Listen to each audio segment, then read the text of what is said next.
Also das soll jetzt hier kein Unboxing-Video werden. Hallo, herzlich willkommen auf dem Nico Stanizow-Kanal. Schön, dich zu sehen. Ich habe ein neues Spielzeug. Ich habe zwar immer noch keine Küchenmaschine, dafür habe ich jetzt einen Dörrautomaten.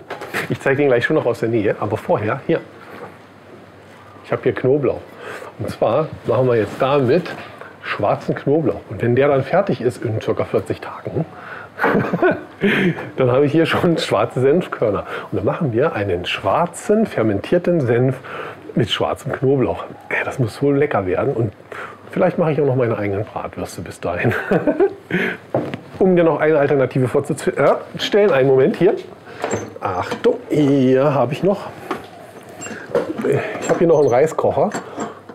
Mit dem kann man auch schwarzen Reis machen. Und wie das geht, das zeige ich jetzt. Legen wir los. Ich muss das unbedingt gleich am Anfang erwähnen, denn das, was wir hier heute machen, ist so unfassbar lecker, das musst du unbedingt mal ausprobieren. Der schwarze Knoblauch schmeckt leicht karamellig, etwas säuerlich und fein würzig. Gar nicht mehr wie frischer Knoblauch. Es wird übrigens empfohlen, täglich eine Zehe zu essen, um die ganzen gesundheitlichen Vorteile nutzen zu können. In Studien konnte die entzündungshemmende, krebshemmende und antiallergische Wirkung nachgewiesen werden. Versuche bitte, die frischesten und größten Knoblauchzehen zu kaufen, die du bekommen kannst. Wie viele du verwendest, hängt von dir ab. Ich habe etwa 10 Knoblauchknollen verwendet. Die Knoblauchknollen einfach etwas trocken reiben und lose und unschöne Schalen entfernen. Die Knollen dann in den Reiskocher legen und den Stecker einstecken. Je nach Modell geht dann die Lampe für die Warmhaltefunktion an. Achte unbedingt darauf, dass wirklich nur die Warmhaltefunktion eingeschaltet ist und nicht die Reiskochenfunktion. Ich meine, das gibt zwar auch schwarzen Knoblauch, aber nicht den wir wollen. Mein einfacher Reiskocher hier ist nicht besonders dicht. Ein luftdicht verschließender Reiskocher ist wesentlich besser. Ich konnte unseren aber nicht verwenden, weil ich sonst Ärger mit meiner Frau bekommen hätte. In jedem Fall, um es vorwegzunehmen, es hat 21 Tage gedauert, bis der Knoblauch fertig war. Die Angaben, die man dafür im Internet findet, schwanken zwischen 40 und mehr Tagen. Da du den Knoblauch aber sowieso täglich kontrollieren solltest, schon allein wegen des Reiskochers, kannst du gut beobachten, wie sich der Knoblauch entwickelt. Nach 21 Tagen einfach mal schauen, ob die Maillard-Reaktion schon abgeschlossen ist. Ich erwähne das deshalb, weil immer von fermentiertem schwarzen Knoblauch gesprochen wird. Tatsächlich röstet der Knoblauch aber wie ein Braten im Ofen, nur viel langsamer. Und dieser Prozess wird Maillard-Reaktion genannt. Dabei wiederum handelt es sich um eine nicht enzymatische Bräunungsreaktion, bei der unter Hitzeeinwirkung bestimmte Verbindungen zu neuen Verbindungen umgewandelt werden. Beim Fermentieren sind Enzyme für die Reaktion zuständig. Ich will das aber nicht zu sehr vertiefen, später wird der Knoblauch noch fermentiert und zwar in leckeren schwarzen Senf.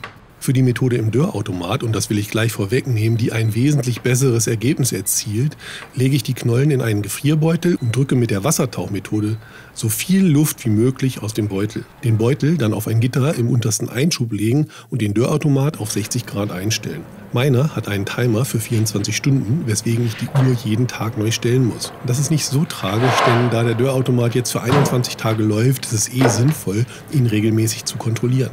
Ansonsten brauchst du nichts weiter zu tun, außer dich am herrlichen Duft zu erfreuen, der den ganzen Raum erfüllt. Nach ca. 21 Tagen, wie gesagt, es kann auch 30 oder 40 Tage dauern, das liegt an deinem Dörrautomaten bzw. an dem Knoblauch, den du verwendet hast. Den Knoblauch also herausnehmen und für einen halben Tag bei Raumtemperatur abkühlen lassen. Wie man hier im direkten Vergleich sehen kann, ist der Knoblauch im Reiskocher sehr trocken geworden. Das liegt aber auch daran, dass ich nicht jede Knolle einzeln in Plastikfolie eingewickelt habe und dann zusätzlich in Alufolie, wie es in den Anleitungen üblicherweise gezeigt wird. Wenn man das allerdings macht, kommt der Knoblauch genauso wie der aus dem Dörrautomat heraus. Und den kann man ganz einfach mit dem Messerrücken zerdrücken und die Konsistenz ist geradezu cremig. Für alle Details und die ganze Anleitung noch einmal zum Nachlesen habe ich einen Beitrag auf meiner Homepage geschrieben. Der Link dafür ist hier unterhalb vom Video in der Infobox. Da habe ich auch meinen Dörrautomaten verlinkt, falls du noch einen guten brauchst. Den Knoblauch kann man luftig verpackt für bis zu 4 Wochen im Kühlschrank aufbewahren. Machen wir als nächstes unglaublich leckeren schwarzen fermentierten Senf. Dafür kommen 100 Gramm chlorfreies Wasser in ein Schraubglas. Dazu kommen 60 Gramm Rotweinessig, 80 Gramm schwarze Senfkörner, 2 Esslöffel Honig, 60 Gramm Molke, die setzt sich zum Beispiel auf Quark oben ab, 5 Gramm jodfreies Salz und 12 bis 15 Zehen schwarzer Knoblauch. Gefällt dir das Video? Dann lass mir bitte einen Daumen nach oben da. Hast du meinen Kanal schon abonniert?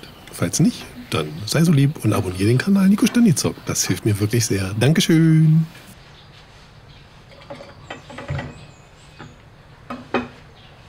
alles verrühren, das Glas mit einem Deckel verschließen und an einen schattigen, warmen Ort für 7 Tage fermentieren lassen. Das Glas bitte täglich kontrollieren und kurz öffnen, um eventuell entstehenden Druck abzulassen. Nach 7 Tagen alles fein pürieren, mit einem Mixstab oder in einem Blitzhacken, wie du magst. Den Senf kann man dann für bis zu 6 Monate im Kühlschrank aufbewahren. Ja, und dann...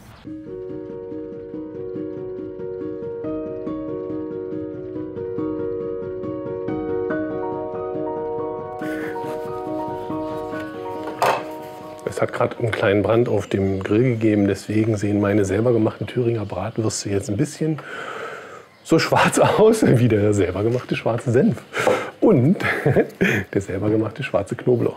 Ich habe schon mal probiert und ich kann dir sagen, das ist einfach nur mega lecker. Also das sage ich nicht oft.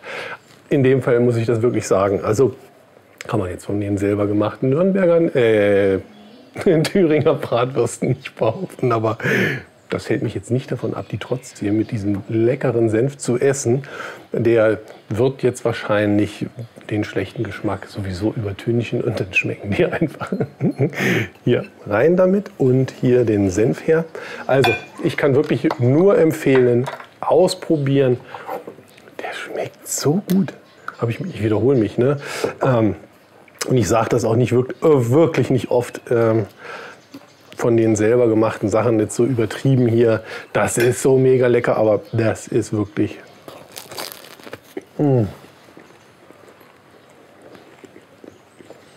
Entschuldigung, ich konnte einfach nicht warten bis zum Ende. Ich bin gleich fertig und dann... Hammer. Verabschiede ich mich. Denn ich muss jetzt ganz dringend hier die Würstchen mit dem Senf essen, bevor das kalt wird. Okay, ich meine, da ist jetzt so viel Hitze drin, die werden wahrscheinlich noch ein bisschen länger heiß bleiben. Ja, egal. Also ich hoffe, du hast jetzt ganz große Lust bekommen, in die Küche zu gehen und deinen eigenen schwarzen Knoblauch zu machen, beziehungsweise dann daraus selber gemachten schwarzen fermentierten Senf. Das ist mega lecker. Das kann ich wirklich absolut empfehlen. Das gesagt, ich verabschiede mich für heute. Bedanke mich recht herzlich bei dir, dass du eingeschaltet hast. Würde mich freuen, wenn wir uns im nächsten Video wiedersehen. Dem hier oder dem hier. Ja, oder dem da unten. Das gesagt, ich bin weg. Tschüss. Hier. Schwarzen Knoblauch machen gehen. Das macht wirklich Spaß.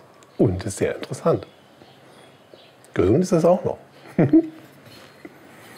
Gut, das kann man jetzt von den schwarzen Bratwürsten nicht behaupten, aber der schwarze Senf, der reißt es wieder raus. Also, tschüss. Oh, here you are, face to face in this trashy bar. Another glass and I am going places, makes me laugh. Noch ein bisschen mehr. About the irony of everything. I like the way you're thinking, I don't really